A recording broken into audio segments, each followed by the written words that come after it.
Shalom saudara-saudari semua, kita mulai lagi pendalaman Alkitab kita dan tema minggu ini adalah pengendalian emosi atau juga emotional strength. Saudari, apa yang kita mau bahas di sini adalah bagaimana kekuatan emosi atau emotional strength itu menentukan kebahagiaan hidup seseorang.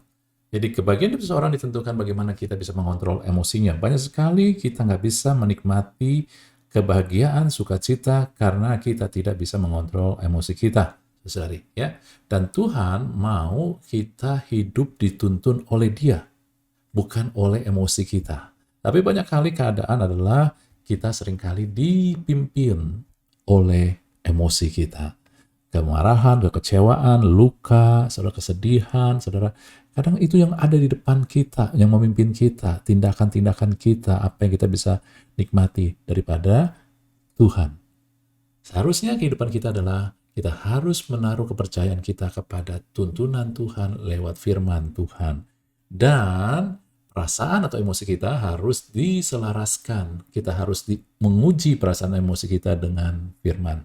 Amin. Saudara, di dalam Amsal 16 ayat 32 dikatakan seorang yang sabar melebihi pahlawan dan orang yang menguasai dirinya melebihi orang yang merebut kota, saudara. Jadi menguasai diri artinya menguasai emosi, manage emosinya, saudara. Ya. Nah, untuk menguasai emosi itu lebih sulit daripada merebut kota. Merebut kota Anda butuh hanya serdadu, para prajurit, para pahlawan, saudara. Tapi untuk menguasai diri, harus lebih daripada itu. Nah, kalau untuk orang yang merebut kota, saudari, prajurit itu harus memiliki, saya mau katakan, tujuan, ya. Nah, kemudian dia juga harus memiliki strategi, artinya dia tujuan yang membuat dia fokus bahwa dia harus merebut kota tersebut. Kemudian dia harus atur strateginya, jumlah, kekuatan dia, dan bagaimana harusnya didudukinya. Kemudian perlu waktu baik buat perencanaan, untuk juga eksekusi, saudari. Amin ya. Demikian juga untuk menguasai diri. Mungkin istilahnya berbeda, maaf ya. Jadi pertama sama sih tujuan, artinya kita harus fokus untuk kita bisa menguasai diri, emosi kita. Kita harus mulai fokus, kita harus tahu. Banyak orang tidak menyadari bahwa yang kita harus fokus adalah bagaimana reaksi kita. Kita nggak bisa mengatur masalah yang datang, saudari. Perbuatan orang yang berusaha untuk mengatur emosi kita, tetapi kita bisa ketika kita mulai fokus, kita ngerti bahwa tujuan saya adalah bagaimana saya mengendalikan, tidak dikendalikan oleh orang, tetapi saya fokus bagaimana saya mengendalikan emosi saya. Nah, itulah ketika Anda tahu, Anda sudah pada jalur yang benar. Tapi untuk itu Anda perlu tuntunan. Dan juga sama bahwa mengendalikan emosi ini seperti kekuatan, saudara. Kekuatan otot, semakin Anda latih, Anda semakin kuat. Semakin Anda fokus, semakin Anda gunakan, Anda latih, maka itu perlu waktu. Amin ya? Jadi inilah, banyak orang percaya nggak menyadari, mereka hanya sekedar lari pada hal yang rohani, tetapi mereka tidak melihat bahwa secara jiwa mereka harus mulai melatih. Dan salah satu yang bagian penting yang dilatih adalah mengontrol emosi. Oke? Karena kekuatan emosi, emotional strength itu, saudara-saudari, itu bukannya diberikan dengan tiba-tiba, bukan diberikan pada orang-orang yang hebat, tetapi Alkitab makasih unjuk bagaimana orang-orang yang diperlihatkan memiliki kekuatan emosional yang luar biasa di Alkitab, tetapi diawali mereka memiliki kelemahan, kegagalan, kekurangan karakter, mereka mengalami setback, kemunduran, mereka juga kadang juga hanyut dengan perasaan overburden, saudara-saudari. Dan menurut para pakar, jadi bukan pakar rohani, tapi pakar sosial, saudara, tujuan dari kita kuat secara emosional bukan selain kita juga bisa menikmati kebahagiaan, adalah salah satunya adalah yang berhubungan dengan kehidupan kita. Sehingga kita nggak mudah putus asa. Ketika semakin kita bisa menguasai emosional kita nggak akan mudah putus asa terhadap kemunduran dan kekecewaan. Kehidupan ini, saudara-saudari, kita hidup di dunia yang sudah tidak sempurna, sehingga kehidupan kita pun juga sehingga bisa terjadi kemunduran dan kekecewaan. Tapi orang-orang yang bisa mengontrol emosinya, dia akan tidak mudah putus asa. Kemudian juga ketika kita bisa mengontrol emosi, kita mulai lebih mudah fokus pada mengatasi rintangan daripada rintangan itu, mengatasi masalah daripada fokus pada masalah tersebut. Ketika kita bisa mengontrol. Tetapi ketika kita terganggu terus dengan masalah, emosi kita dipermainkan, maka kita jadi terbawa arus dengan masalah. Akhirnya kita nggak melihat harapan, kita nggak melihat jalan, ya, karena kita nggak fokus pada bagaimana mengatasinya. Kemudian juga orang yang bisa menguasai emosinya, mereka lebih bisa melihat perspektif yang lebih luas, lebih besar daripada hanya tantangan, situasi, keadaan yang berat yang mereka hadapi. Dan juga orang yang memiliki kekuatan, mentalitas, emosional, mudah beradaptasi dengan perubahan. Saudara-saudari, orang bilang, sesuatu yang pasti di dunia ini adalah perubahan. Oke, ya. Saya bicara bukan secara rohani, tetapi ini secara masalah sosial, saudara. Kemudian, ya, orang yang bisa memiliki kekuatan ataupun juga kemampuan mengontrol emosinya pulih lebih cepat dari luka emosional. Ya, baik itu karena kegagalan, penolakan, luka, kecewa. Dan kita nggak bisa menghindar daripada hal ini, karena kita manusia biasa. Dan Alkitab, sekarang kita lihat pada sisi rohaninya, penuh dengan contoh orang-orang, karena Alkitab berhubungan dengan manusia yang nggak sempurna, yang memiliki jiwa selain roh, tetapi memiliki jiwa, dan Tuhan menciptakan kita, maka banyak sekali tokoh-tokoh itu yang mengalami tekanan ataupun emosi, gejolak emosi. Pertama kita akan belajar di tokoh Alkitab yang kita namakan Sarah, saudara-saudari. Ya, beberapa fakta tentang Sarah kita ambil dari Kejadian 16 ayat 2. Saya tidak akan baca seluruhnya untuk mempersingkat waktu. Anda silakan membaca, saudara. Dalam Kejadian 16 ayat 2, ketika Tuhan menjanjikan keturunan kepada Abraham dan Sarah, tetapi Sarah berkata begini, saudara, kepada Abraham. Dia bilang, Tuhan tidak memberi aku melahirkan anak. Dia percaya Tuhan dia akan memperoleh seorang anak, tapi dia nggak percaya itu akan lahir dari dia karena dia sudah tua, saudari. Ya, gitu ya. Jadi Anda ngelihat sendiri, ya. Oleh sebab itu, kata dia, ya, anak itu hampirilah budakku, hambaku itu. Siapa Hagar, kita udah tahu ceritanya, ya. Mungkin oleh dialah aku memperoleh seorang anak, dan Abraham mendengarkan perkataan Sarai. Saudara, Anda ngelihat sendiri, fakta tentang Sarai adalah bagaimana dia, ya, saya percaya ini karena faktor tekanan. Pada zaman itu, seorang wanita yang nggak punya anak itu aib, karena dia seperti dikutuk. Apalagi Sarai saat itu sudah usia tua dan nggak mungkin punya anak lagi, sehingga dia punya tekanan yang besar. Sehingga akhirnya emosi dia pun mulai tertekan dan dikendalikan oleh tekanan, emosinya pun berkecamuk, saudara, bergejolak. Ya, dan yang dia lakukan adalah Sarah rupanya ini adalah orang yang dominan, saudara. Dia ambil alih. Tuhan mau kasih aku anak, tetapi enggak lah. Secara logika enggak. Maka dia ambil alih. Jadi Sarah mengambil alih kendali. Dia dominan rupanya, saudara-saudari. Dan kasih rencana. Karena ketidakpercayaan dia. Kemudian di dalam Kejadian 16 ayat 5, ketika Hagar yang dia berikan kepada Abraham ini mulai mengandung, kemudian dikatakan begini, penghinaan yang kuderita ini, dia ngomong lagi pada Abraham, adalah tanggung jawabmu. Tanggung jawab Abraham. Yang bikin rencana adalah Sarah. Tapi yang salah, tanggung jawab Abraham. Akulah yang memberikan hambaku ke pangkuanmu. Oh, dia ngaku. Tapi baru saja tahu ia mengandung, ia memandang rendah akan aku. Dia gampang sekali tersinggung. Dia sensitif. Emosinya gak bisa terkendali. Tuhan kiranya menjadi hakim antara aku dan engkau. Engkaunya itu bukan Hagar, Abraham, saudara. Yang disalahkan suaminya ketika rencananya berantakan, suaminya disalahin. Kemudian juga Anda melihat dalam Kejadian 16 ayat 6. Kemudian Abraham, dan sekarang Abraham yang ngomong. Hambamu itu di bawah kekuasaanmu. Perbuatlah kepadanya apa yang kau pandang baik. Lalu Sarah menindas Hagar sehingga lari meninggalkannya.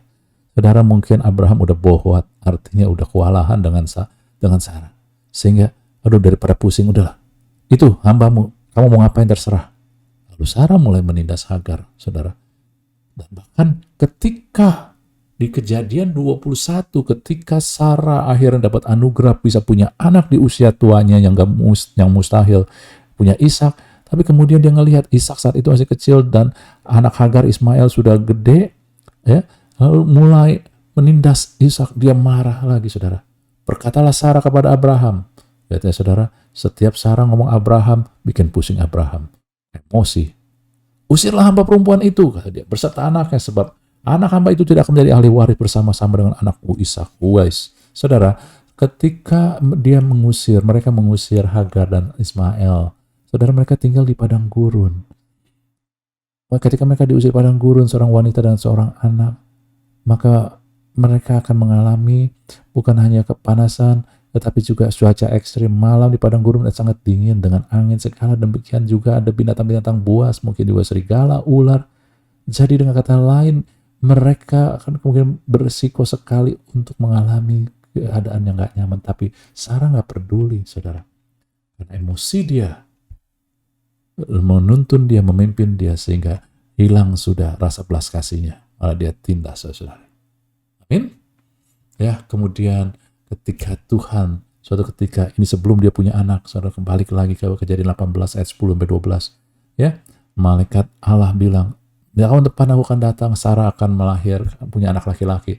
Sarah yang mendengarkan di balik pintu kemah, ya, dia sudah tua, sudah lanjut umur, sudah berhenti haid, ya, jadi sudah menopause. Dia tertawalah Sarah dalam hatinya. Saudara, kata tertawa ini bukan arti tertawa biasa, artinya tertawa mencemooh, saudara. Lihat, dia saking kecewa mungkin, dia jadi mencemooh janji Allah. Dan kemudian juga ketika Allah sendiri dengar dia tertawa, sehingga Allah sendiri lewat malaikat ngomong, dia kutip apa yang dikatakan Sarah di hati Sarah.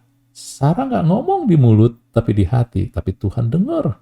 Dan Tuhan ngomong, kasih tahu. Tadi kamu di hati, kira-kira gitu, saudara, ya, ngomong, sungguhkah aku melahirkan anak sedangkan aku sudah tua? Adapun sesuatu, kemudian mereka itu ngomong, ada nggak yang mustahil bagi Tuhan? Tahun depan pasti engkau akan punya anak. Lalu Sarah menyangkal, katanya, aku nggak tertawa. Saudara, lihat nih ya, malaikat itu sudah mereveal apa yang ada di hati Sarah. Tadi Sarah ragu, gini-gini. Padahal Sarah nggak ngomong, jadi nggak didengar dengan kuping. Tapi suatu ya, malaikat itu tahu. Harusnya Sarah tahu, nggak boleh bohong lagi. Tetapi dia bilang, aku tidak tertawa. Dia kembali berbohong lagi, saudara. Tuhan bilang, enggak, kamu tertawa. Saudara, dia berbohong ketika merasa takut. Sarah memperlihatkan adalah seorang yang pribadi yang emosinya labil. Karena dia tertekan, saudara. Apapun tekanan yang kita hadapin, mungkin juga ya aib yang kita hadapin, saudara, itu bisa membuat emosi kita jadi labil. Kita manusia biasa, tetapi bagaimana kemudian kita dapatkan Sarah itu dipakai Tuhan, pulihkan. Di dalam Yesaya 51 ayat 1-2a dikatakan, dengarkanlah aku, hai kamu yang mengejar apa yang benar, hai kamu yang mencari Tuhan, pandanglah gunung batu yang daripadanya kamu terpahat. Ya, gunung batu bicara kekokohan, kamu bisa kokoh karena kamu adalah dari gunung batu itu. Lubang penggalian batu yang daripadanya kamu tergali, kamu berasal dari dia. Dari siapa? Abraham dan Sarah. Tuhan tetap pulih. Artinya apa? Sarah sudah dipulihkan. Saudara-saudari, ya, Sarah itu menjadi tokoh yang dipakai dan diberkati Tuhan. Kenapa dia bisa begitu? Kenyataannya, secara jiwa Sarah mempunyai pribadi yang labil. Dia tertekan. Tetapi akhirnya dia bisa pulih. Jadi orang yang dipakai Tuhan dan diberkati Tuhan. Kenapa? Karena dia menemukan, dia mendapati bahwa Tuhan tidak pernah menyerah. Kalau kita mungkin, aduh udah capek sama orang kayak beginian. Abraham dalam kondisi, udah, lu mau apa-apa? Lu mau usir si Hagar, padahal dia mengasihi Ismail loh, saudara. Tapi karena Sarah mungkin dia udah gak tahan dengan emosinya Sarah, saya berandai. Ya, Karena banyak kali hari-hari ini kejadian di rumah tangga, di keluarga seperti itu. Ada salah satu di dalam anggota keluarga kita udah nggak tahan sehingga dia mau nurut, udah kamu mau apa terserah, karena sudah dia nggak tahan dengan tekanan emosi. Amin, saudara ya. Tapi saya mau katakan suatu kabar baik, Tuhan tidak pernah menyerah dan meninggalkan Sarah. Terlepas kelabilan emosi Sarah, Tuhan pun tidak akan pernah menyerah dan meninggalkan Anda dan saya. Ketika emosi kita labil, tertekan karena kita memiliki masalah, saudara, nggak usah disangkal. Manusia bukan sempurna. Sarah aja yang dipakai Tuhan, kemudian dipulihkan. Setelah dipulihkan, dia memiliki emosi yang labil. Tapi Sarah pada akhirnya bisa mempercayai bahwa Tuhan gak pernah menyerah dan meninggalkan kita, dan pasti menuntun. Sehingga akhirnya Sarah menjadi tenang, kita pun akhirnya bisa menjadi tenang. Tuhan mau kita tenang. Kenapa? Karena kita mulai mengenal dia setia dan tidak mustahil bagi dia. Tidak ada yang mustahil. Amin, saudara. Nah, ada beberapa, kemudian tokohnya kedua kita mau lihat di dalam Alkitab adalah Maria, Ibu Yesus, saudara. Fakta tentang Maria, Ibu Yesus, ini Anda sudah lihat di dalam Kitab Lukas ayat 26, 31, bahkan sebelumnya juga, ini sudah umum, banyak orang tahu. Pada bulan ke-6, saya baca sekilas saja, saudara, ya, ada malaikat Gabriel dikirim untuk kepada ke sebuah kota di Galilea nama Saret, kepada seorang wanita, gadis perawan yang sudah bertundangan dengan Yusuf. Namanya Maria. Lalu ketika masuk ke Maria, dia katakan ke rumah Maria, "Salam hai engkau yang dikaruniai, Tuhan menyertai engkau." Maria kaget. Lalu bertanya dalam hatinya, apa arti salam itu? Kata malaikat itu, "Jangan takut, hai Maria, engkau beroleh kasih karunia di hadapan Allah." Senang. Tapi kemudian kata-kata berikutnya mengagetkan dia. "Sesungguhnya engkau akan mengandung dan melahirkan seorang anak laki-laki." Kalau dia mengandung laki dari suaminya nanti kelak Yusuf, dia senang. Tetapi ini bukan. Kita tahu dia mengandung dari Roh Kudus. Langsung, saudara, dia kaget. Dia kaget, saudara. Coba Anda bayangkan pada masa itu. Dia sudah bertundangan dan dikatakan dia akan mengandung, melahirkan, tapi bukan dari laki-laki, bukan dari Yusuf. Dia akan dianggap berzina. Orang akan mengira, mana mungkin, pasti kamu berzina. Dan hukumannya saat itu adalah hukuman mati, dirajam. Dan belum lagi juga bagaimana nanti keluarganya menganggap, bagaimana nanti tundangannya Yusuf ini anggap dia. Oh, itu kacau di hati dari Maria, saudari. Ya, tapi kita melihat faktanya ini dulu, bahwa Maria saat itu adalah seorang gadis sederhana. Gadis remaja biasa, dari keluarga biasa, nggak disebut orang tua yang nggak punya jabatan khusus, bukannya imam, bukannya apa, sesuatu orang penting, orang biasa. Jadi Maria adalah keturunan orang biasa, dan Maria orang biasa, saudari.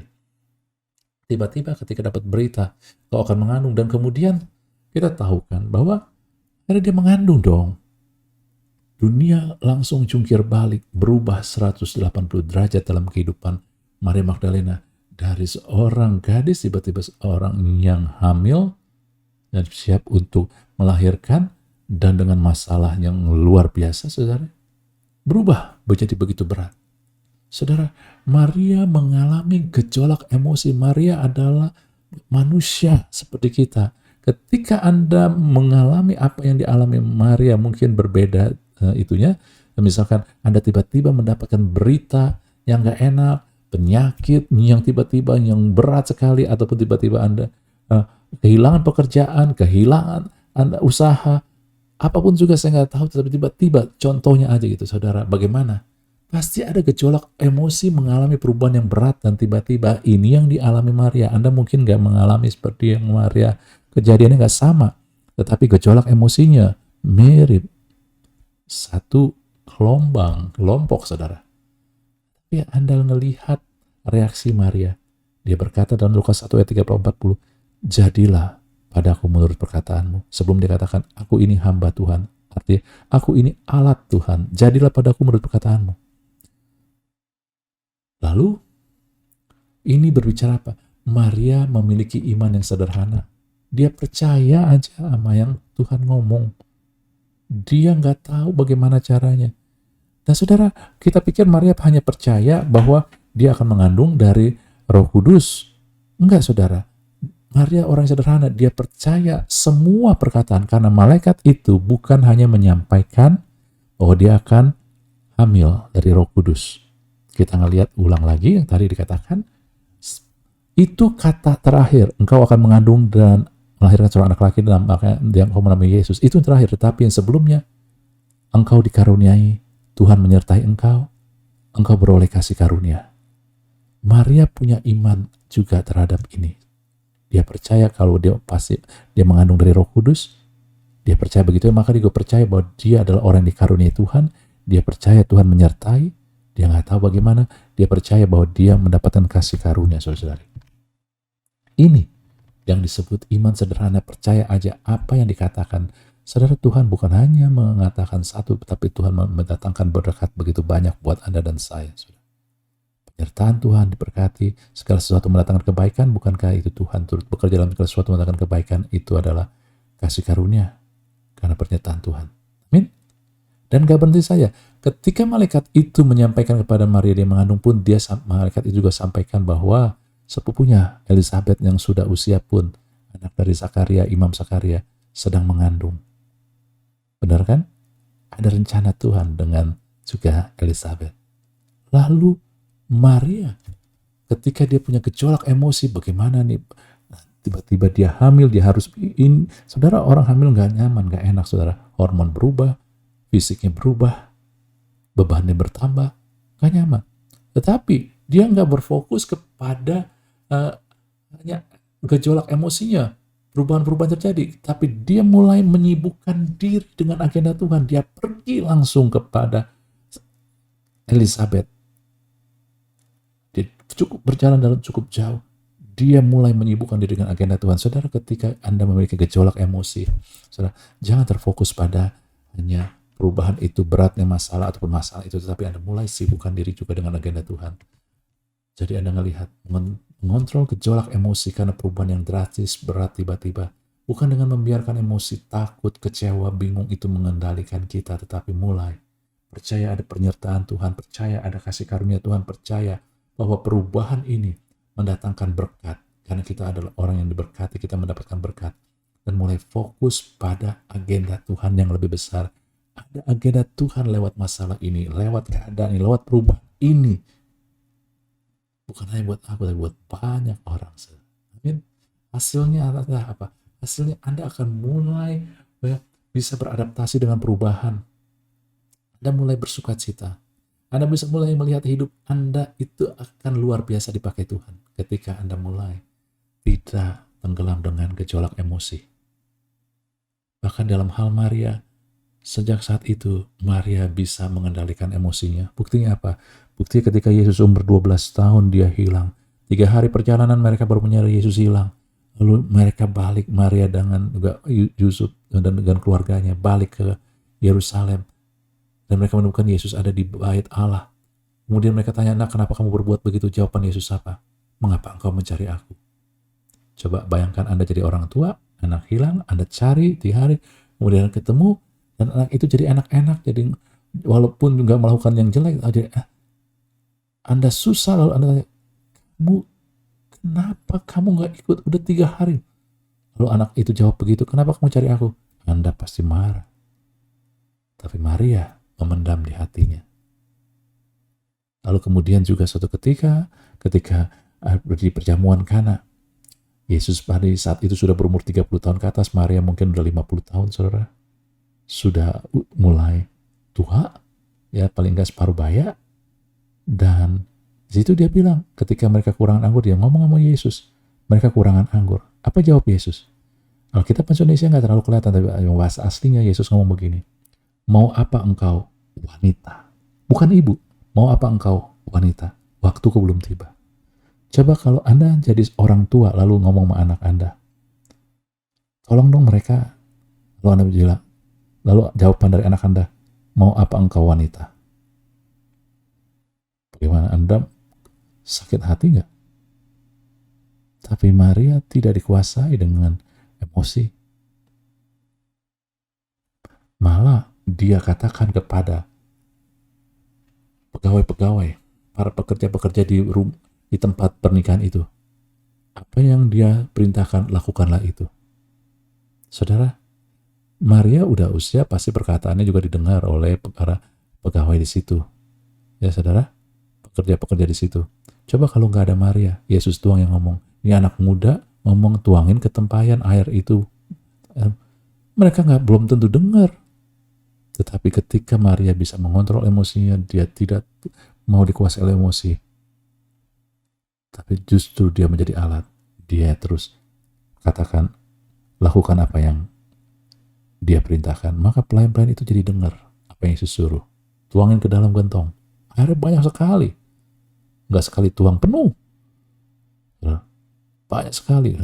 Satu gentong kira-kira mungkin 60 liter kira-kira. Banyak sekali sudah. Kalau Maria nggak ikut campur, bilangin. Dan Maria saat itu sudah ya cukup umur, jadi dihormati, dipandang lah. Gitu.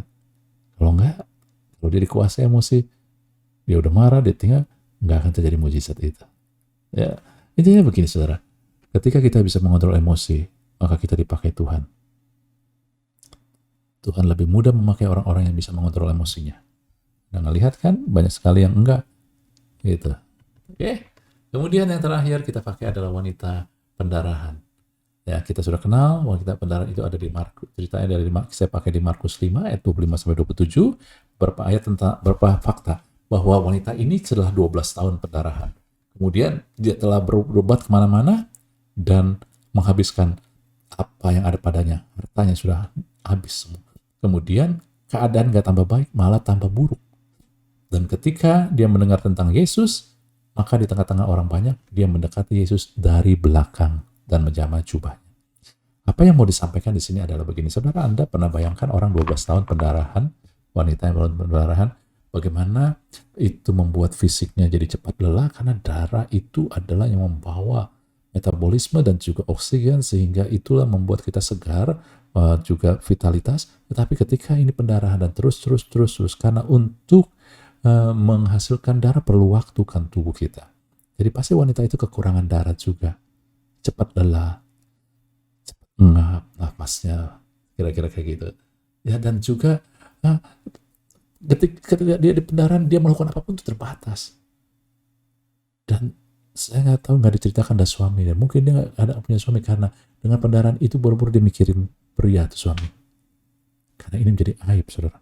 Jadi dia menghadapi tantangan fisik, dia cepat lelah, dia terbatas segala kegiatannya. Kemudian dia telah habiskan segalanya untuk berobat sana sini, artinya dia menghadapi tantangan finansial, keuangan, dia habiskan untuk itu. Pertama fisik, kedua finansial, yang ketiga keadaannya makin buruk, saudara. 12 tahun, pasti dia sudah berseru sama Tuhan, berdoa sama Tuhan, dan itu saudara-saudari, wanita yang pendarahan gak boleh mengikuti ritual agama. Dan juga dia nggak boleh berhubungan dengan pemimpin agama. Kemudian juga keadaannya makin buruk. Bagaimana Anda minta sama Tuhan tapi bukannya dijawab, tapi makin buruk. Kemudian Anda seperti nggak bisa melakukan sesuatu buat Tuhan. Anda sepertinya disingkirkan Tuhan. Tuhan tidak peduli. Jadi wanita ini mengalami tantangan spiritual juga. Dan yang terakhir, dia juga nggak berani terhadap sosial. Dia juga tak menghadapi tantangan sosial, dia rendah diri, maka dia mendekati Yesus dari belakang diam-diam, saudara. Dia menghadapi tantangan sosial, rendah diri. Jadi wanita ini memiliki emosi yang sudah terkuras habis karena kelelahan mental. Dengan 2F, 2S. Tantangan fisik, tantangan finansial, tantangan spiritual, tantangan sosial, saudara. Lelah mentalnya, emosi sudah terkuras. Tetapi apa yang terjadi dengan wanita itu adalah, dia katakan dalam Markus 5:8, asal ku jamah aja jubahnya, asal aku akan sembuh. Lalu kemudian ketika dia sembuh, Yesus menyadari ada kuasa, lalu Yesus cari di dalam Markus 5 ayat 32-33, Yesus memandang sekelilingnya untuk melihat siapa yang telah melakukannya. Jadi membuat kuasa dia mengalir. Perempuan itu menjadi takut dan gemetar ketika mengetahui apa yang terjadi atas dirinya, tampil dan tersungkur di depan Yesus dengan tulus memberitahukan segala sesuatu. Anda tahu, ketika dia beritahukan segala sesuatu, dia juga ceritakan, saya sudah 12 tahun. Dia terbuka, saudara. Dia mengakui keadaan diri dia. Dia mengalami kesembuhan, saudara. Tetapi fisiknya sembuh, jiwanya belum. Anda pikir langsung jiwa? Enggak langsung. Dia masih mengalami tantangan keuangan. Dia masih juga merasa, itu gimana Tuhan? Nggak apa tuh. Dia masih merendah diri juga, saudara. Dia juga nggak tiba-tiba segar begitu banyak hal, masih banyak tantangan-tantangan. Dan ketika dia terbuka, dia memberitahukan segala dia terbuka. Saudara-saudari, banyak dari kita punya pola pikir dalam menutup-nutupin. Yang saya katakan showroom, mau kelihatannya baik aja, bagus aja. Gereja seringkali seperti showroom daripada bengkel. Gereja harusnya jadi bengkel. Kita nggak pernah ada yang sempurna. Kita adalah orang-orang yang butuh dipulihkan terus. Saudara, wanita ini walaupun mengalami tantangan, emosi yang terkuras, kelelahan mental, tapi dia berani terbuka mengakui keadaannya. Dia perlu bengkel, bukan showroom. Gereja sering jadi showroom, bukannya bengkel. Penampilan kelihatannya doang hebat, tapi di dalamnya jiwa kita tertekan, mental kita lelah, emosi kita terkuras. Dan wanita itu di tengah emosi yang sudah terkuras, udah lelah mental, tetapi yang dia pegang, yang dia punya satu adalah apa? Asal kujama.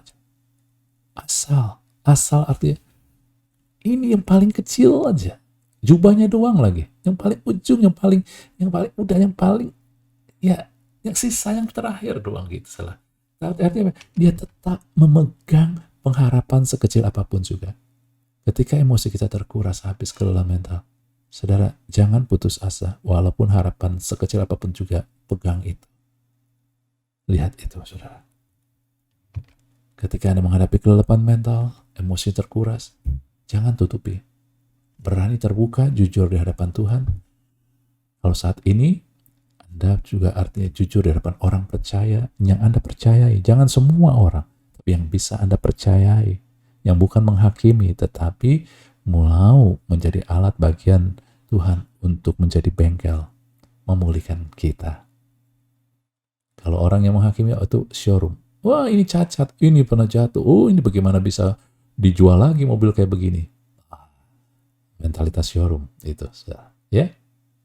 Tapi ketika Anda berani jujur, terbuka, berarti Anda berseru, tolong saya, pulihkan saya. Tapi bersama dengan itu, pegang pengharapan sekecil apapun juga. Maka hasilnya Anda akan menjadi pribadi yang berfokus pada solusi, bukan tantangan, bukan rintangan. Amin. Nah, saudara-saudara, demikian PA minggu ini. Kita telah melihat beberapa contoh, dan saya nggak tahu konklusi, tapi yang saya harapkan adalah Anda lihat ini ada link untuk Anda bisa dapat PDF-nya. Klik link di bawah ini, Anda akan dapat PDF-nya, dan saya minta biar Anda mengundang Roh Kudus menuntun Anda. Anda unik, tiap orang bisa berbeda, tapi lihat mana yang menjadi bagian masalah dari hidup kita ini, emosi apa. Minta tuh Roh Kudus tuntun. Ya, ini sudah dibukakan beberapa hal. Nanti minggu ke depan kita akan melihat lagi beberapa contoh dan juga tuntunan Tuhan. Karena ini belum selesai, ada bagian-bagian lain lagi. Ya, dan saya berharap ini membuat kita menjadi lega. Ternyata Tuhan peduli dengan emosi kita. Dan Tuhan juga berikan tuntunan buat kita semua. Amin, saudara-saudari. Kiranya Tuhan memberkati kita semua. Haleluya.